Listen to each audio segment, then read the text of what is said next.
So hey guys, myself Sachin and you are watching our YouTube channel get tips. Guys, आज के इस video में हमने iPhone के एक और प्रॉब्लम को फिक्स किए जो कि है रिंगर और अलर्ट्स। गाइस, मैं आपको बता दूं कि जब कभी भी हम अपने आईफोन में म्यूजिक को सुनते हैं तो उस टाइम अपने वॉल्यूम बटन से आवाज़ को कम या ज़्यादा करते हैं। सो गाइस, उस टाइम क्या होता है कि हमारा जो फ़ोन का जो रिंगर वॉल्यूम होता है वो ऑटोमेटिक कम हो जाता है।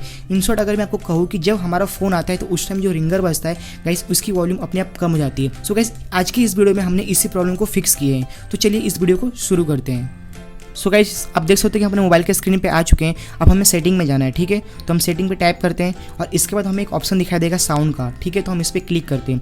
जैसे आप इस पर क्लिक करोगे आपके सामने एक ऑप्शन आएगा रिंगर एंड अलर्ट्स, ठीक है। आप यहाँ पे देख सकते हो गाइस, यहाँ पे आपको दिखाई देगा, यहाँ पे लिखा हुआ है चेंज विद बटन, ठीक है। सो गाइस, मैं आपको बताता हूँ कि प्रॉब्लम एक्चुअली में है क्या। गाइस, जैसे मैं भी आप वॉल्यूम बटन को क्लिक करूँगा, आप यहाँ पे देखना कि जो फोन का जो वॉल्यूम बटन है वो अपने आप कम हो जाएगा, ठीक है। तो मैं यहाँ पे वॉल्यूम को माइनस करता हूँ।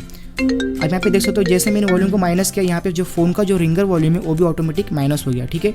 सो इस प्रॉब्लम को कैसे फिक्स करें ये देखेंगे। सो गाइस, यहाँ पे आपको एक बटन दिखाई देगा जो कि मेरा इनेबल है, चेंज विथ बटन, ठीक है। तो हम इसे ऑफ कर देते हैं। जैसे आप इसे ऑफ करोगे, सो गाइस अभी मैं वॉल्यूम बटन को प्रेस कर रहा हूँ तो आप देख सकते हो वॉल्यूम बटन मेरा अप है, बट जो रिंगर वॉल्यूम है उसको कुछ नहीं हुआ, ठीक है। सो गाइस, इस तरीके से हम इसे पूरा फुल कर देंगे। इसके बाद अगर हम वॉल्यूम बटन को माइनस करेंगे तो आप यहाँ पे देख सकते हो कि सिर्फ म्यूजिक का माइनस होगा, ना कि फोन वॉल्यूम का, ठीक है। सो आई होप आपको वीडियो समझ में आ गई होगी। अगर वीडियो अच्छी लगी तो इस वीडियो को लाइक करना और चैनल को सब्सक्राइब करना, क्योंकि आपको इस चैनल पर ऐसे टिप्स के वीडियो मिलेंगे। गाइस, मिलते हैं नेक्स्ट वीडियो में, तब तक टेक केयर ऑफ ऑल, जय हिंद।